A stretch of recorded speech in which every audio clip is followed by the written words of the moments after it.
Core Area 2, Resource Management and Consumer Studies. Unit 3 is Consumer Studies. This area has come up quite frequently in the Leaving Cert papers, both in short questions and long question 4. There's a long list of learning outcomes in this unit, so in order to retain your attention, I will go into detail on some slides and other areas will be explored in the classroom. Learning outcomes include the factors that influence consumer choice, types of retail outlets, retail psychology, shopping patterns, types of consumer research, the benefits of consumer research, sources of consumer information, consumer rights, responsibilities and legislation, statutory and voluntary consumer protection agencies, procedures for making a complaint, the small claims procedure, and then quality, safety and hazard symbols. Consumer choice. A consumer is a person who buys goods or services for their own use. The factors that influence consumer choice. Firstly, income. The amount of income someone earns will affect the type of product they will purchase. For example, Mark Zuckerberg, the founder of Facebook, is the 5th richest person in the world. In 2019, he bought himself a Pagani to the cost of $1.4 million, but that's just a drop in the ocean to him with a net worth of $71 billion. When disposable income is limited, people must cater firstly for their needs like paying for food and bills before luxuries are purchased. Discount stores or own brands enable customers to get better value if funds are low. Your personal preference. Personal likes or dislikes influence consumer choice. If a product appeals to the consumer tastes immediately, they are more inclined to buy it. Which do you prefer, Vans or Converse? They both cost the same. It's down to personal preference. Advertising. The reason companies advertise is to introduce new products to the market, to provide information about the product or service, and to increase their sales. Advertising influences consumer choice by using techniques including humour, catchy songs, celebrity endorsements, and weasel words. Weasel words are the words used to plant ideas in the consumer's mind that is bigger than the actual claim being made. For example, stating this shampoo helps control dandruff. That makes you think if you use a shampoo, you'll just get rid of dandruff. What weasel words does Carlsberg use in their advertisements?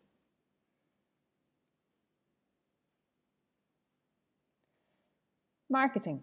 The purpose of marketing is to promote and sell goods or services to increase immediate sales.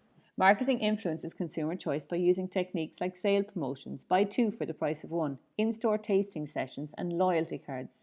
For example, SuperValu Real Rewards cards. These techniques can often lead to impulse buying. Packaging. Attractive packaging on goods influences consumer choice. A brightly coloured package or easy to recognise graphic will stand out to consumers. Think of picking out a stain remover from the shelf in the supermarket. Which one did you think of first? Was it bright pink? Vanish maybe? Values. Strong personal beliefs on the environment and animal rights will influence consumer choice. For example, a consumer with strong environmental beliefs may decide to purchase eco-friendly cleaning products or products only sold in recycled packaging. People may also go for fair trade products due to their values. And others. Family and friends can influence consumer choice. We're more inclined to buy products that we have heard are good from these people. Salespeople can also influence our choices by giving us details about goods and services as well as their own personal opinion. But beware, as many salespeople receive a commission on their sales, so they may be motivated to sell a certain item based on money rather than out of interest for the consumer. Retail psychology, the study of factors that influence consumers and how they spend. The first is shop layout. Shops are usually large, bright and warm, so customers will stay in the store for longer. Retailers often change the position of products around the store, so customers will have to look for items and may purchase others while looking. Soft music is played to relax consumers into wanting to browse for longer. Fast-paced music is played at busier times to encourage people to shop faster to avoid having large crowds in the store. Fresh smells of baked bread, for example, stimulate taste buds and encourage consumers to buy more. Product placement. Essential goods like bread and milk are placed at the back of the store, so consumers are forced to pass by other products. This may tempt them to buy more items. Also, products are placed by association, for example, biscuits beside tea bags, so when the customer picks up one, they see what goes nicely with it and hopefully buy both. Special offers and sweets are placed at the end of aisles or near checkouts to encourage impulse buying. Shelf position, products with the highest profit margin, that is, those which the shop is making most money on, are often placed at eye level on shelves to increase sales. Take a look next time when you're in the store to see where the own brand products are placed in comparison to similar branded products.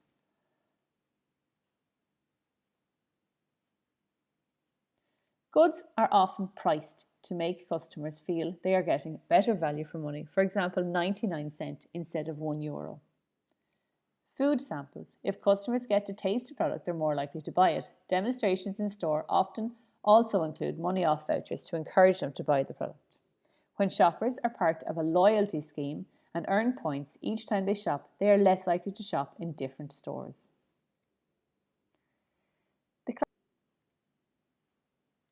There are many types of retail outlets. We will look at these in more detail in your books, but here is a list of different retail outlets with examples of each. Supermarkets. Lidl, Tesco Ireland, Aldi for example. Hypermarkets. Carrefour, which you'll see if you go to Spain or France. Independent shops, our local one, horse stores. Department stores, Brown Thomas or Arnott's. Multiple chain stores, Lifestyle Sports for example. Discount stores like Deals. And other retail outlets would be like markets, online shopping, farmers markets, etc. There's many advantages of shopping online, but there's also disadvantages. Let's look at these now. Convenience. Goods are delivered by post, so consumers don't have to leave their homes to visit the shops. There's a large variety of stores and brands and items available online, far more than will be available to you at one shopping centre. You can get products for cheaper online, as you can check a variety of websites to see which one is selling for cheaper. And you can shop on Christmas Day if you like online. There's no restricted store opening hours, so goods can be purchased at any time. The disadvantages include a possibility of credit card fraud. If you don't shop carefully and ensure the store you're buying from is trusted, you could be subjected to credit card fraud. Due to how easy it is to buy online, you are at a higher risk of impulse buying and overspending. You might be disappointed when you receive your item. Have you ever purchased something online where it looks amazing in the picture online, but when you get it, it's poor quality? Or you can't try on the products online, so if you don't know your size in that particular brand, it might not fit properly. Or if you're buying food online, you don't get to actually choose the product yourself, it's chosen for you.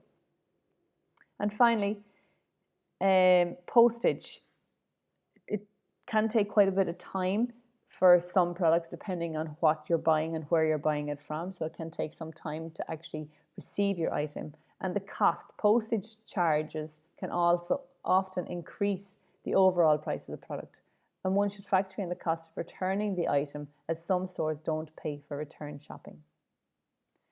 There's been major changes in shopping patterns, including how and when we shop and why we make certain choices. Online shopping has increased due to everyone having busier lifestyles. Consumer expectations nowadays, consumers have very high expectations when shopping. For example, they demand good quality products at reasonable prices and expect a friendly, knowledgeable staff. Time available. Due to busier lifestyles, time is limited, so people shop once a week online or visit 24-hour services. Tradition. Many customers continue to shop in independent food suppliers, for example their local farm shop or grocery store, due to loyalty and to support local produce and employment. And environmental awareness. Consumers are becoming more environmentally aware and are demanding energy-efficient appliances and recycled packaging. Consumer research.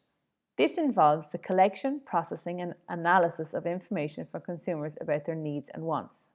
The two forms of consumer research are field research and desk research. Field research is more interactive, as the data has not been collected yet to analyse, so consumers need to be interviewed or surveyed before the data can be analysed. The purpose of field research is to find out information. Field research is advantageous as the information collected can be as detailed as necessary as those doing the research develop how to collect the data.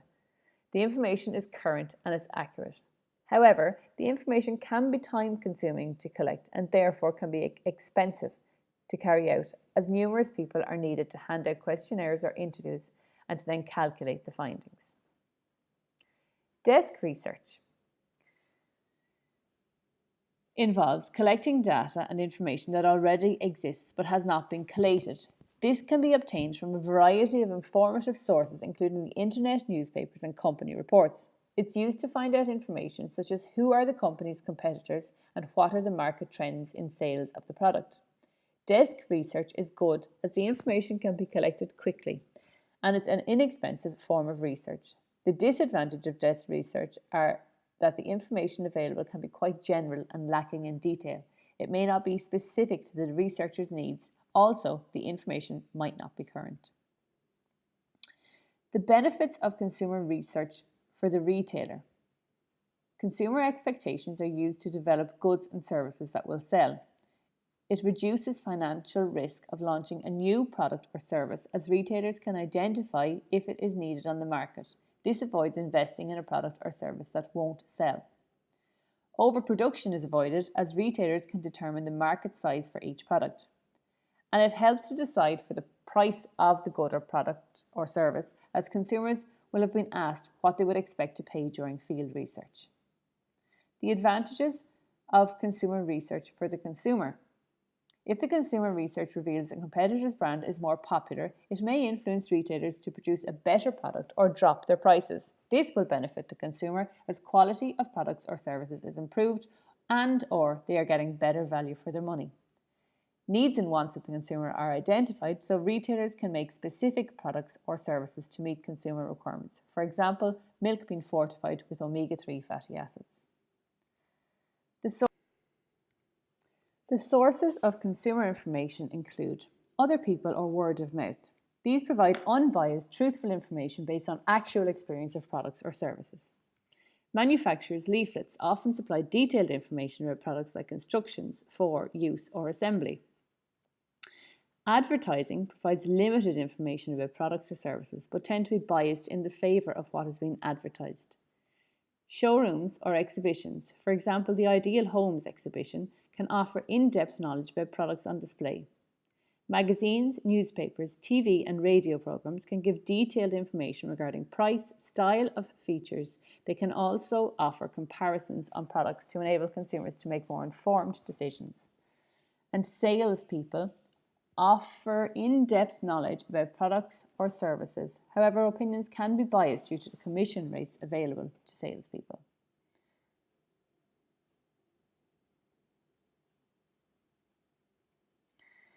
Consumers have the right to honest and accurate information, choice, value, safety and redress. These have been learned for Junior Cert. We will look at them from your Leaving Cert booklet as well. We've also looked at Junior Cert about consumer responsibilities. We must be well informed, be aware of quality versus value. We must follow manufacturers' instructions, complain when necessary and avoid waste.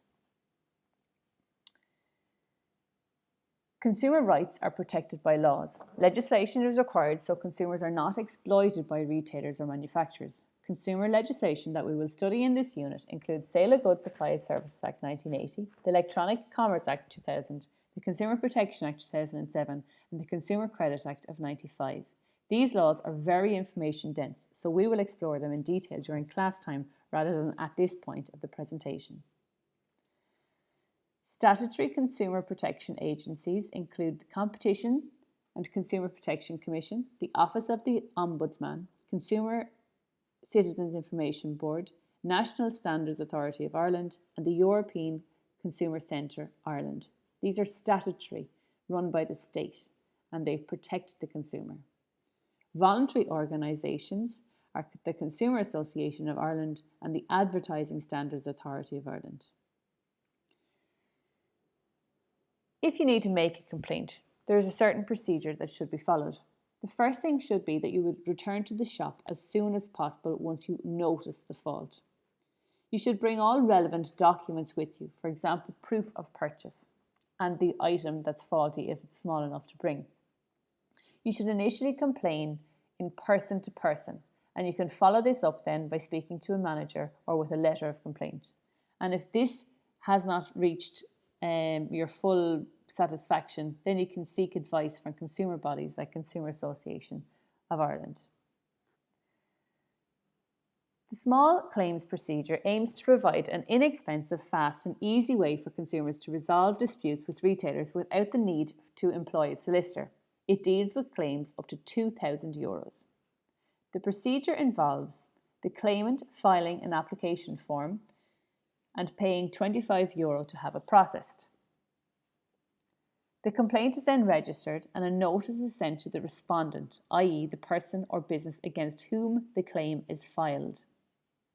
The respondent can admit to dispute or ignore the claim, or they can make a counterclaim. They have 15 days to reply. If the claim is disputed, the Small Claims Register will try to resolve the claim. If the issue cannot be resolved, it will be referred to a court hearing. If the respondent doesn't reply or challenge the claim within 15 days, the claim will be settled in favour of the claimant.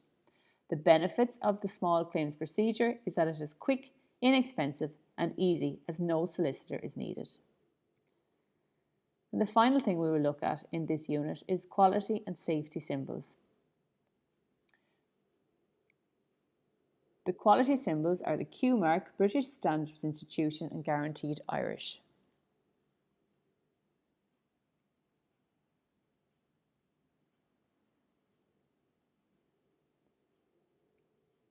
And safety symbols are Community European and double insulation.